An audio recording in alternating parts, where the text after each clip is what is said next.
For 200 years, the apple has been at Biglerville's core. The orchards, the museum, the streetlights, Musselman's factory. But there's a new big thing in Biglerville. This is the first time that we've actually seen her as an artist, I think, rather than a hobbyist. Carrie Mott is an award-winning artist. Her medium, duct tape and scissors. I'm basically cutting and layering the duct tape. Snips and swipes. Hours and hours of snips and swipes. Either parallel or perpendicular every piece of tape because I think it looks sloppy otherwise. I don't understand it. I really don't. I like to play with texture. I like to be creative. Sometimes I like them, sometimes I don't. Ripley's Believe It or Not is stuck on Carrie's work. It bought 10 pieces, including Abraham Lincoln and Starry Starry Night, for its museums. One piece fetched over $9,000. She even won a Crafty Award. This is what came in the mail. We have no clue what this has to do with duct tape. Her parents were equally puzzled by Carrie's career choice. How are you going to support yourself?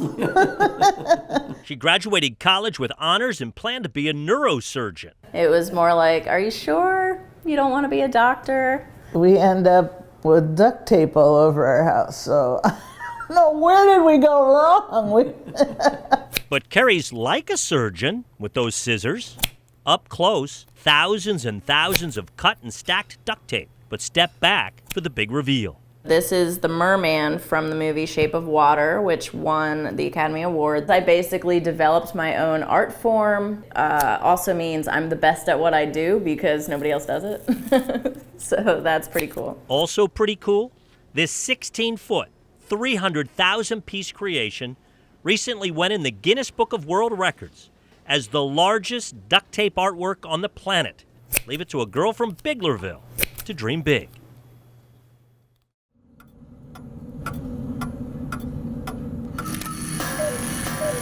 We are at the National Watch and Clock Museum. We have 13,000 objects. About a third of them are on display at any given time.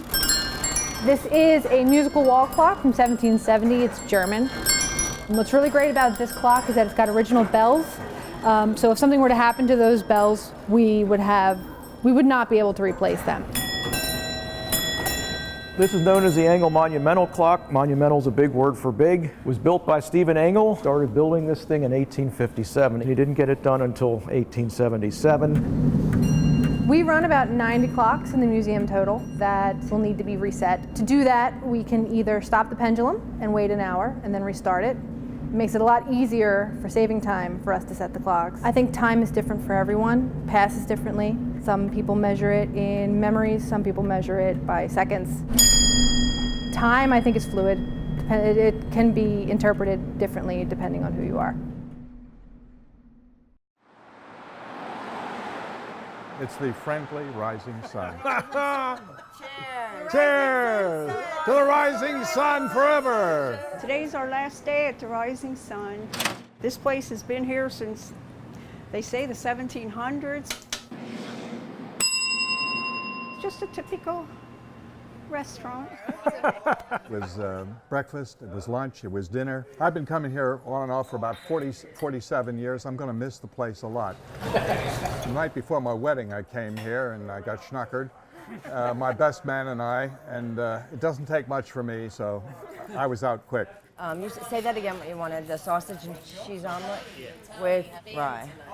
It sucks. It's the last time I'm going to see some of these people, so it sucks. Can I get you some change? Be right. Thank you very much, guys. Well, I don't know how to say it because it's 47 years, and we'll miss it. I will. It's like home. It's sad to, we're not coming back here, you know? Don't get me, I gotta go.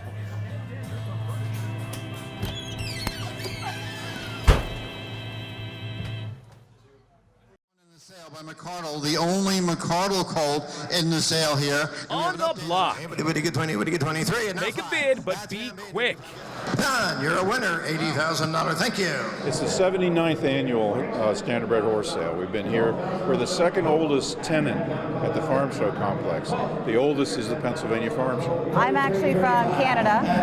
The horse is going to Sweden. International appeal. Bidders in Harrisburg expected to spend $60 million this week. So how do you know what you're bidding on? Well, luckily there's a black book for that. The number on the page matches the number on the horse, and right now looks like Calypso Blue Chip is a bargain. The yearlings this year are averaging about $42,000. You can pay as much as $400,000 or as little as $3,000. Yearlings like a clean slate, but risky. You know, you can put a lot of money in a yearling, spend 8-9 months training with them, and they never make it to the racetrack. Just last year, Pennsylvania enacting sweeping reforms to its struggling horse racing industry. Act 7 meant to boost integrity and provide more slots revenue for purses and marketing. Yeah! So as dollars leave wallets at full trot. $25,000 Roger. Thank you. You look at the shoulders, you look at the back end of the horse to see the size of the back end, and you look at the legs. Are they really signs of an industry that can stand on its own? Pennsylvania has probably the premier racing and breeding program in North America.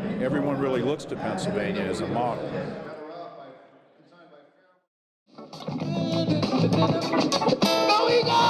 Come on, y'all. The Eagles threw a party and just about everybody came. I took the trip down from Harrisburg to come out here. Took off work. You can't miss this. This is history. A crush of people on the street, above the street, all too happy to show off their spelling. E-A-G-L-E-S-E-O! That's for you, Harrisburg. This parade put the finishing touches on a masterpiece of a season, but Charles Newman was still looking for art. Well, you see, you're here to get the mood and the feeling, the vibe of what's going on. On the road to victory, E-A-G-L-E-S, Eagles! Go Birds! Good vibes and great moments were everywhere in a city that has never seen a picture like this. The city needed us so badly. I mean, I'm just ecstatic. This is history.